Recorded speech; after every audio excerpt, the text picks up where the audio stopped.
Hi, how you going? Today we're going to have a snapshot look at Bree Land, which first appears in Chapter 9 of the Fellowship of the Ring at the sign of the Prancing Pony.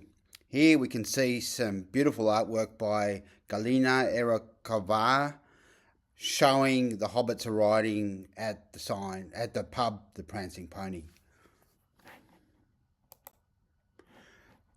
So this is a map of Bree, which I found on Reddit, which gives us a really good idea of Bree and its outlying pastures and settlements. So I'm going to go straight into J.R.R. Tolkien's account at the beginning of the chapter. Bree was the chief village of the Bree Land, a small inhabited region like an island in the empty lands round about. Besides Bree itself, there was Straddle on the other side of the hill, Combe in a deep valley a little further eastward, and Arshay on the edge of the Chetwood. Lying around Bree Hill and the villages was a small country of fields and tame woodland, only a few miles broad. The men of Bree were brown-haired, broad and rather short, cheerful and independent. They belonged to nobody but themselves, but they were more friendly and familiar with hobbits, dwarves, elves and other inhabitants of the world around them than was or is usual with big people. According to their own tales, they were the original inhabitants and were the descendants of the first men who ever wandered into the west of the middle world. Few had survived the turmoils of the elder days, but when the kings returned again over the great sea, they had found the Bree men still there, and they were still there now when the memory of the old kings had faded into the grass. In those days no other men had settled dwellings so far west, or within 100 leagues of the Shire. But in the wild lands beyond Bree, there were mysterious wanderers. The Bree folk called them rangers and knew nothing of their origin. They were taller and darker than the men of Bree and were believed to have strange powers of sight and hearing and to understand the languages of beasts and birds. They roamed at will southwards and eastwards, even as far as the Misty Mountains, but they were now few and rarely seen. When they appeared, they brought news from afar and told strange, forgotten tales which were eagerly listened to, but the Bree folk did not make friends of them.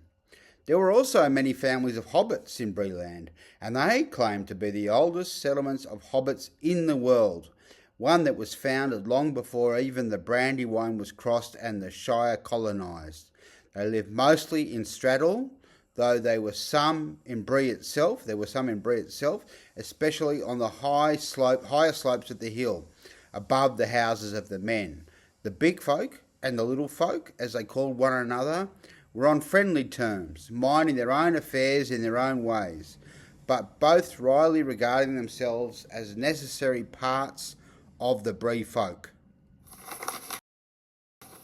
The village of Bree had some 100 stone houses of the big folk, mostly above the road, nestling on the hillside, with windows looking west. On that side, running in more than half a circle from the hill and back, there was a deep dyke with a thick hedge on the inner side. The road crossed by a causeway, but where it pierced the hedge it was barred by a great gate. There was another gate in the southern corner where the road ran out of the village. The gates were closed at nightfall, but just inside them were small lodges for the gatekeepers. Down on the road where it swept to the right to go round the foot of the hill, there was a large inn.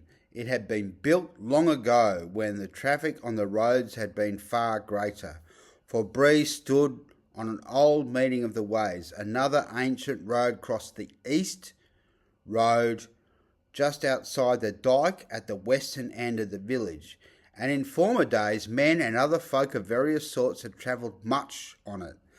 Strange as news from Bree was still a saying in the East Farthing, descending from those days when news from north, south and east could be heard in the inn, and when the Shire hobbits used to go often to hear it, but the northern lands had long been desolate, and the north road was now seldom used.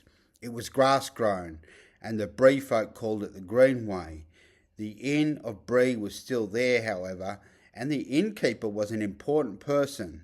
His house was a meeting place for the idle, the talkative, and inquisitive amongst the inhabitants, large and small, of the 4 villages, and a resort of rangers and other wanderers, and for such travellers, mostly dwarves, as still journeyed on the east road to and from the mountains. It was dark, and white stars were shining, when Frodo and his companions came at last to the Greenway crossing and drew near the village. They came to the west gate and found it shut, but at the door to the lodge beyond it there was a man sitting. He jumped up and fetched a lantern and looked at them over the gate in surprise. The Hobbit's stay at the Prancing Pony in Bree was to be an eventful one, and here we see again Tolkien's brilliant world building, setting up the chapter with a succinct but engaging narrative and description of the land of Bree Land, I should say.